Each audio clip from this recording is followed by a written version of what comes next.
a casi 2 meses de Rompan Todo en el Gran Rex. ¿Qué impresiones te quedaron del show? Bueno, te confieso que bastante impresionado con a ver, fue un show muy difícil para mí, debo confesarlo, porque realmente después de 40 años o 50 de no subir a un escenario, porque una cosa es la teoría y otra cosa es la práctica, ¿no? Parecía muy fácil, pero no fue tan fácil, pero había mucha presión, ¿no? En el show, mucha como energía muy fuerte, ¿no? Una energía muy fuerte del lado atrás mío, que era formado por más de 20, 30, 40 músicos con una ansiedad y una garra, una emoción, muy fuerte, ¿no? Atrás mío, ¿no? Y adelante mío, 3.500 monos, también con una presión, medio como me hicieron un sándwich ahí, ¿no? Pero la emoción era muy grande, ¿no? Porque venía de todos lados. Fue como una especie de huracán de emociones, ¿no? Y y como uno nunca olvida de andar de bicicleta, ¿viste? Cuando aprendes a andar de bicicleta. Gracias a Dios, la cancha, mi experiencia y todo más hizo que yo, pudiera llevarlo, ¿no? Con una cierta calma, porque podía acontecer cualquier cosa, ¿no? Ujú, A cualquier momento podía acontecer cualquier cosa. Era imprevisible que el lugar con tanta energía, de tanta gente, tanta energía positiva, nada negativo, ¿no? ujú. Fue un Entonces espectáculo, fue un espectáculo, Billy, muy diverso y multitudinario. ¿Cómo nació la idea de semejante movida? en realidad yo a esta altura del campeonato, después de tanta experiencia que tengo, ¿no?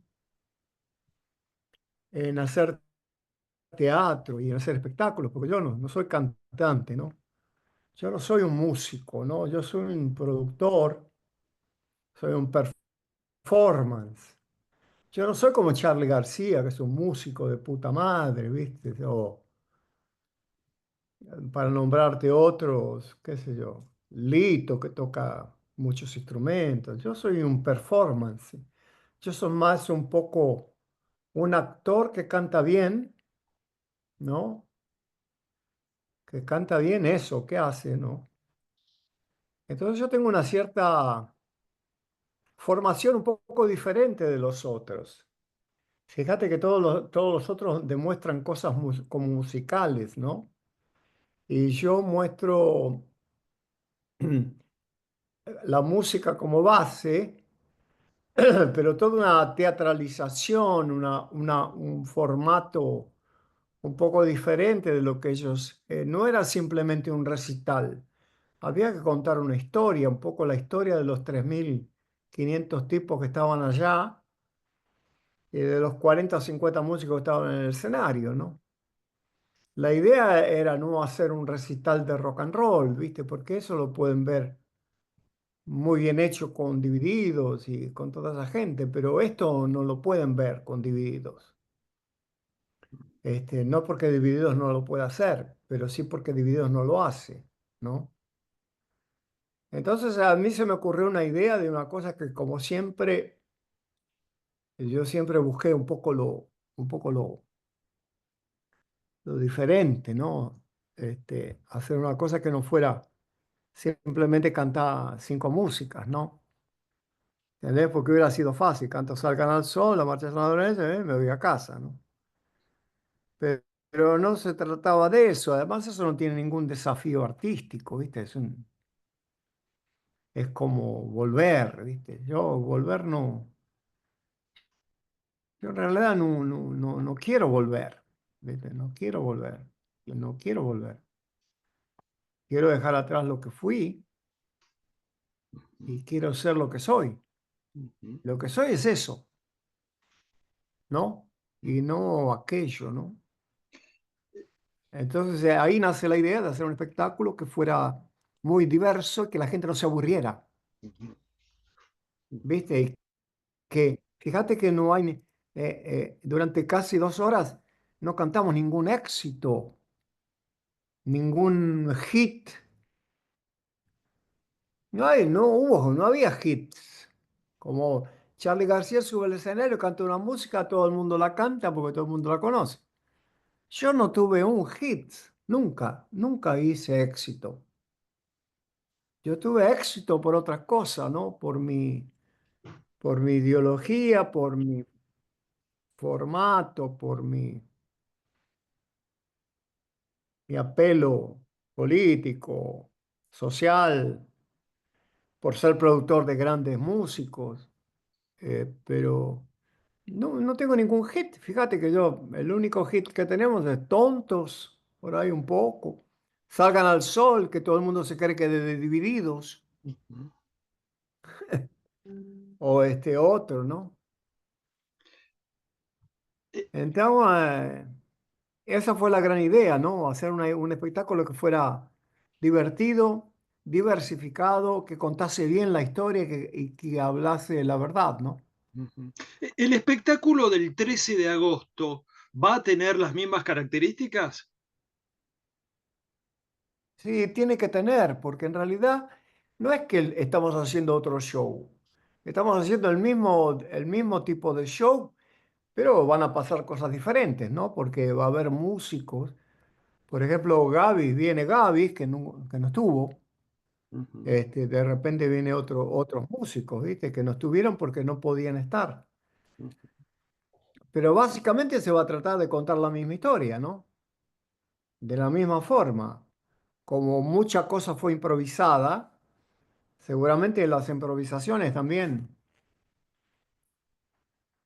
Porque, a ver, el teatro no es todos los días igual, ¿no? Todos los días te pasan cosas nuevas y el público responde de forma diferente, pero básicamente se trata de hacer el mismo show con la misma disciplina, ¿no? El mismo protocolo, ¿no? Mencionaste a, Pero cambiando gente. mencionaste a Claudio Gavis, y estoy pensando que hay un nombre que reúne tu nombre con el de Claudio Gavis y es el de Ney Matogrosso. Vos fuiste el productor de su Sí. primer disco. ¿Qué recuerdos te quedaron de esa etapa? Ney Mato Grosso es un extraterrestre, ¿no? Es un artista iluminado, ¿no?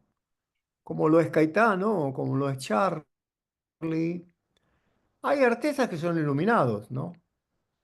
Este, son artistas iluminados que tienen un toque, una varita mágica que los ha tocado y los ha hecho totalmente diferentes de los otros, ¿no? El caso de Spinetta, por ejemplo, el caso de Charlie, este, el caso de Papo. Pero hay gente que es mucho más especial, viste, que son medio como marcianos, ¿no? Y Ney es un marciano, porque es un ser como persona, y como artista es un artista de primera línea, ¿no?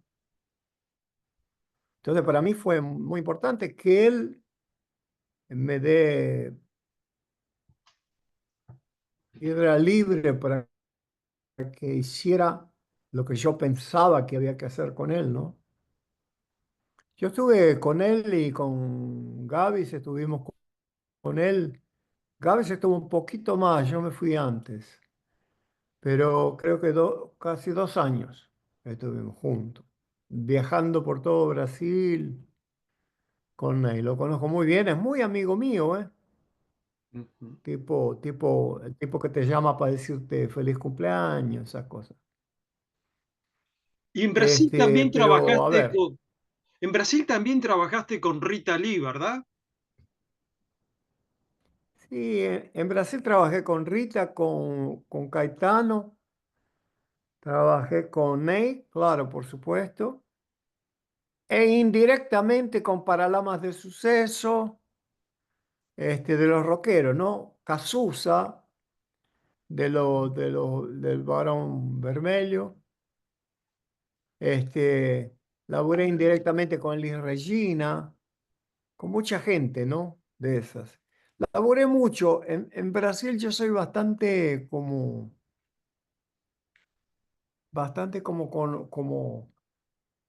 trabajador, ¿no? En el área porque fui director de TV Globo también de televisión, hice cine también un poco. Y fue productor de shows internacionales fuertísimos como Queen, ¿no? Eh, y Van Halen, a ver, para nombrarte algunos, ¿no? Hice Rock in Rio, el primer Rock in Rio, yo laburé con Medina, el primero, el único, solo el primero. Entonces yo los conocí a todos, ¿no? Yo fui bastante amigo de Rita. Y yo hice un disco producido por mí con Patricio Viso, que lo tenían a Melingo, a Pipo, a Rita Lee, un disco muy raro, eh, está fuera de serie, en algún lugar debe estar. Fíjate vos qué gente, ¿no? Melingo, Pipo Chipolati, Patricio Biso, Rita Lee y yo. Muy divertido. ¿Y Y yo era muy amigo de Rita, sí, por qué pero no la elegiste produje nunca. Brasil como lugar de recalada? ¿Por qué? Porque en realidad era el lugar que podía ir en la época, ¿no? Y aquí había muchos como argentinos. Aquí los primeros secos y mollados, la famosa banda de Ney Matogrosso, eran todos argentinos. Era Cacho Baba en la guitarra, Verdaguer, era todo gente de la cueva que habían laburado conmigo. Entonces yo tenía en San Pablo como 10 tipos, 10 argentinos que eran muy amigos míos, que tocaban con Caetano, tocaban con Gil, que eran de los Beat Boys, que eran los integrantes de la cueva, Tonio Saná, que era la gente que tocaba en la cueva, porque es mentira que tocaban los gatos en la cueva, ¿viste? Los que tocaban en la cueva era Tonio Saná, Willy Verdaguer, el Carlito Carnaza, ¿viste? Los gatos tocaron 2 veces en la cueva y no eran los gatos, la mitad. Esa es la realidad, ¿no? Entonces esa gente que era de la cueva se vino a Brasil. Y yo cuando vine a Brasil me quedé en un país que era menos hóspito para mí, ¿no? Y además Brasil es impresionante. Brasil, bueno, es un país grande, tiene más de 300 millones de habitantes, había mucha pujanza, es un país con una musicalidad impresionante, ¿no? Es ¿A dónde impresionante. querés que vaya? ¿A Uruguay? Es impresionante la convocatoria que tuviste con Rompan Todos, y no me refiero solamente al público que de por sí impresiona reunir en esta época semejante cantidad de personas, sino también la convocatoria artística. Yo te voy a mencionar algunos de los nombres que participaron y vos decís lo que quieras, lo que te venga a remolque del nombre de ellos. León Gieco. Toda la gente, te voy a ahorrar el tiempo, toda la gente que vino, estuvo, toda tiene talento, ¿viste? No había ninguno de ellos que no tuviera su talento, pero claro, cada uno tenía sus características. León Gieco es un personaje fantástico, una buena persona. Pero, ¿qué te voy a decir? ¿Que Jico es una buena persona y que Alambre no es? No, todos son buenas personas, todos son músicos del carajo y se divirtieron. Yo creo que yo tengo un poder, el poder que yo tengo de convocación de gente es porque yo no miento y no compito con nadie. Viste que el show era mío, pero yo cedí el escenario muy como amablemente al que quisiera cantar, ¿no? Y fíjate que yo no compito con nadie, yo soy fuera de serie, no fuera de serie, fuera de cualquier competición, ¿viste? De querer ser más que Gieco. Yo lo puse a Gieco a cantar aquel final porque era él que lo tenía que cantar, porque él estaba hablando de mí. Alguien tenía que hablar de mí, ¿no? Para dar aquel final dramático, ¿no? Que tuvo. El show está lleno de doble sentido, ¿viste? Si lo analizás muy cuidadosamente, te vas a dar cuenta que hay como bromas muy sutiles que aparecían, ¿no? Como cosas eh, con doble sentido, ¿no? Con otro significado, ¿no? Todo lo que fue hecho durante 1 hora y media, 2 horas y media casi, todo tenía un doble sentido, todo quería decir algo. No es que la bamba estaba en aquel lugar porque yo quería cantar la bamba. No, no, tenía un sentido. Y como tenía sentido que Periletti cantase la música a Spinetta, Ujú, ujú. ¿viste? Como tenía sentido yo cantar la marcha de San Lorenzo, este, en aquel momento, ¿no? Eh, ya que lo Eh, nombré, es más complejo eh, la lectura emocional, la lectura artística, esa es la primera lectura, la primera camada, digamos, la primer layer. Todo el mundo vio el primer layer. Pero no había un layer solamente, había 4 layers atrás que querían decir cada cosa. Cuando ujú, yo me paso tinta en la cara, quiere decir algo, que yo no voy a poder explicar a la gente lo que quiere decir, pero todo tenía sentido, todo tiene sentido, porque es una obra de teatro, ujú, ¿no? Es como si fuera una obra de teatro, sin pretensiones, ¿viste? Diciendo, "Oh, es una obra de teatro, Shakespeare", no. Es una operita, ¿viste? ujú. Es que Y todo el además se llama arte, operita, ¿no? Billy, todo el arte es así, de tener muchas capas de sentido, y por eso en cada uno resuena de manera distinta, ¿no? Sí, pero hay artistas que no tienen esas capas, que son directos, ¿no? Los que son directos normalmente tienen más éxito, Ujú, ujú. Y sí. porque son más descifrables. Ujú, Atrás de la letra de Tontos hay toda una generación, negro. ujú. Hay toda una vida. Hay 100 años de historia argentina.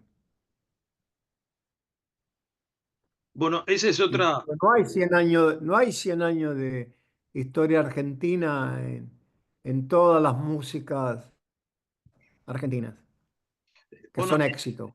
esa también es otra característica del arte en el sentido verdadero del término, ¿no? De sintetizar lo que está ocurriendo en la época en que nace, ¿no? Sí, pero fíjate que te pasa el tiempo y sigue lo mismo. No cambia mucho. No ha cambiado mucho. ¿Qué diferencia hay? Ninguna. Vos te Cantar la refer- marcha de San Lorenzo en 1900. mm, 1973 tenía una connotación terrible porque, bueno, del otro lado tenían los militares que te tiraban directamente, no te preguntaban. Hoy en día no te tiran, pero te tiran otra cosa. Te tiran de otra forma. No te tiran con armas ahora. Hoy en día no te tiran con armas. Te humillan, te empobrecen, te explotan. En vez de tirarte con balas de plomo, te tiran con otras cosas que son todavía más eficientes, ¿no? Porque una bala por lo menos te entró, si no te entró en el corazón, te recuperás. De esto no te recuperás porque te van quitando la dignidad, ¿no? ujú. Cuando te quitan la dignidad, eh, viste, una bala por lo menos no te quita la dignidad. Y Aludiste, eso pasa todos los días. aludiste a la interpretación que hizo en el espectáculo León Gieco, ¿no? De cuando ya me empieza a quedar solo. Y en el espectáculo participan muchos rockeros, pero también participó casualmente, precisamente en este tema, Rodolfo Medero, ¿no? Vos quisiste que Sí, el porque Rodolfo espectáculo... Mederos, ahí Rodolfo tiene una participación especial porque Rodolfo fue el que yo llamé para tocar en el tema original de Charlie, porque ese tema lo produje yo. Entonces, eh, puedo decir, pero por qué está en tu show si es de Charlie? Porque lo produje yo. Es lo mismo, también estoy involucrado en el proceso. Y la letra es fantástica para terminar el show, ¿no? Yo viste que digo, bueno, a partir de ahora, la historia queda en sus manos. Hagan ustedes lo que tengan que hacer. Yo hice lo mío, ¿no?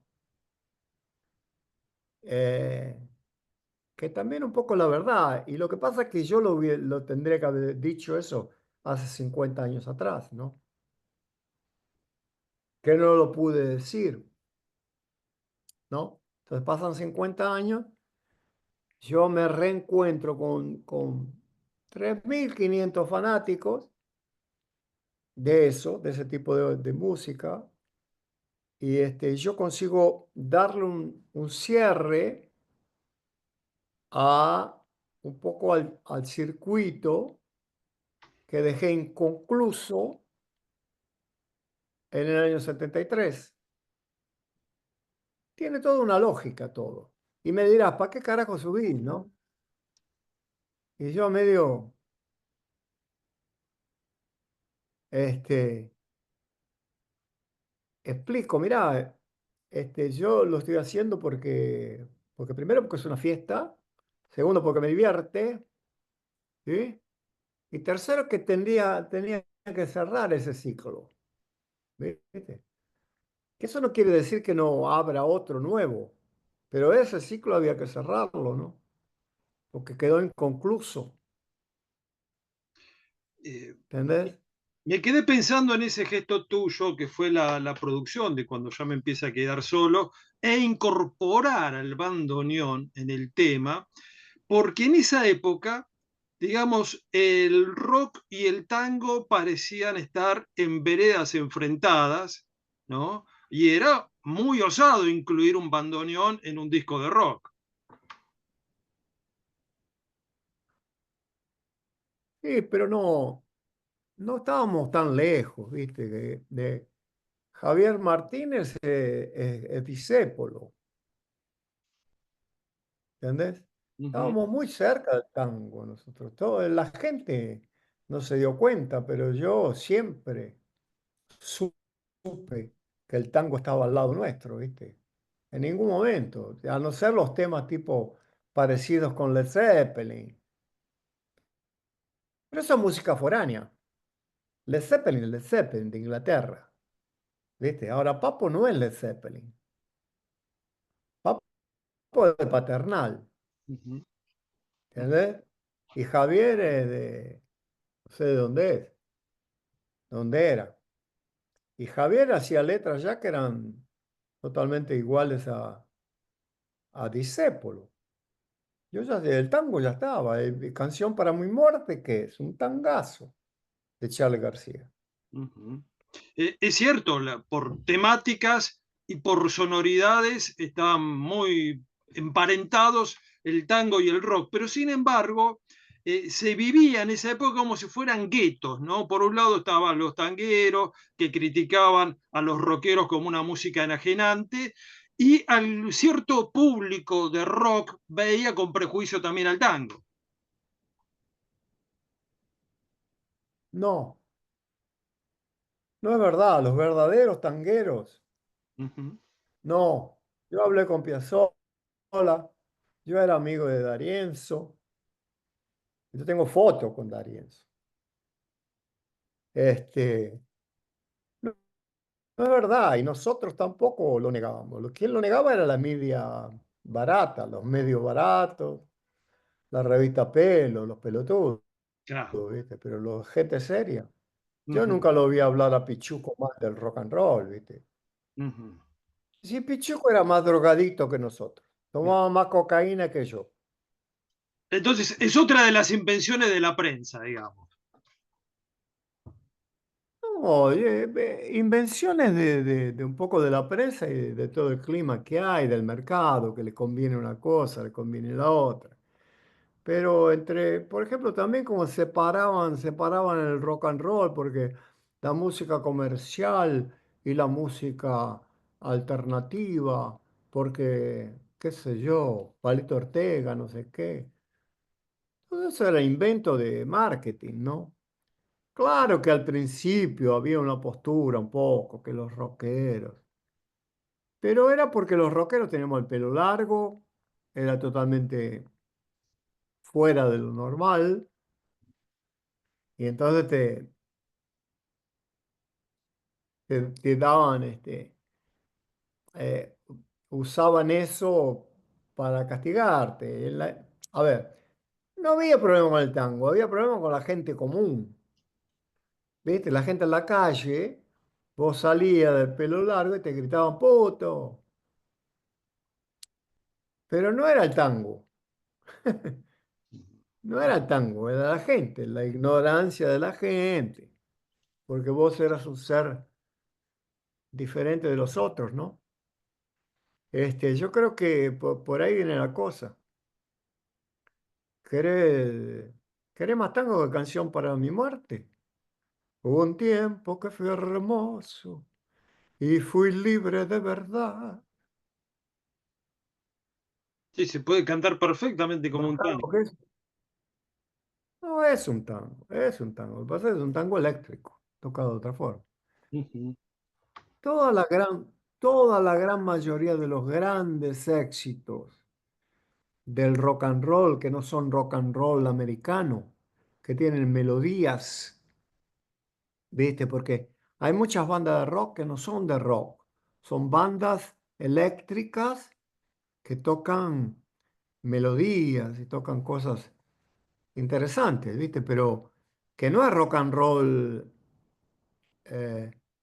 eh, rock and roll, que es Chuck Berry, B.B. King, Little Richard, Elvis, eso es rock and roll.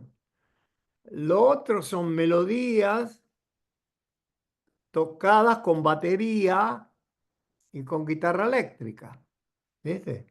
ujú, Muchos éxitos, que yo escucho algunas cosas que yo escucho, qué buena este tema, pero eso no es rock, es otra cosa. Y muchas de ellas son ujú. tangos, son melódicamente tangos. Ya que También, estamos, también cuidado con eso, porque también cualquier melodía que vos hagas la podés transformar en un tango o en un vals también, si querés, ¿no? Pero hay algunos acordes, cadencias, ¿viste? Que están implícitas en algunos temas. ya que estamos entregados a esta saludable tarea que es hacer memoria, te pido algunas palabras, algún recuerdo de Jorge Álvarez.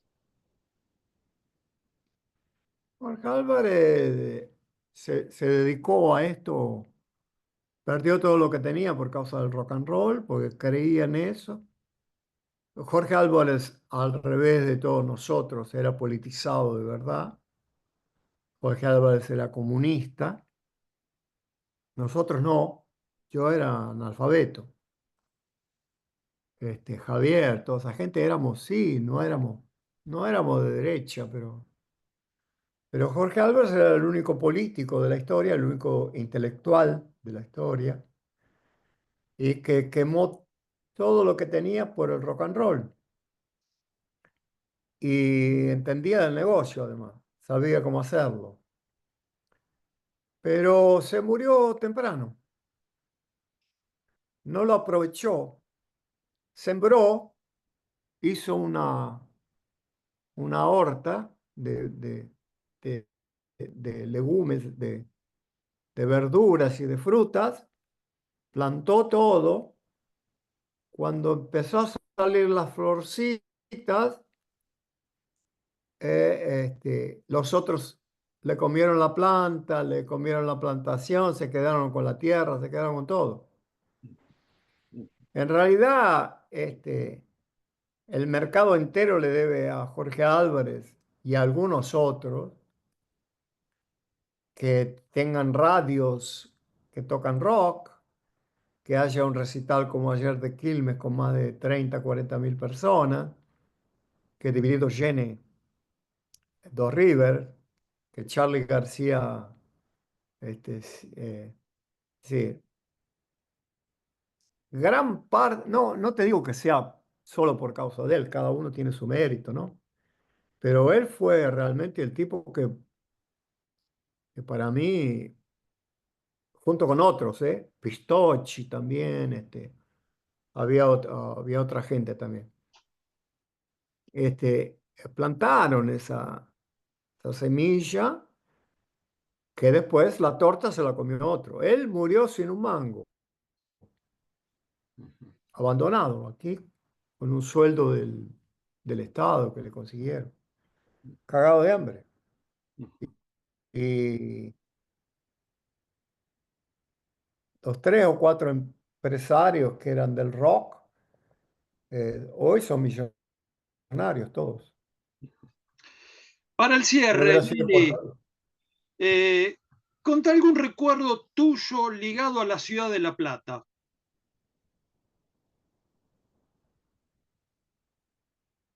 no demasiado, porque La Plata, nosotros íbamos a La Plata a ensayar, porque Alejandro vivía en La Plata, Cubero vivía en La Plata, era más fácil yo ir para allá.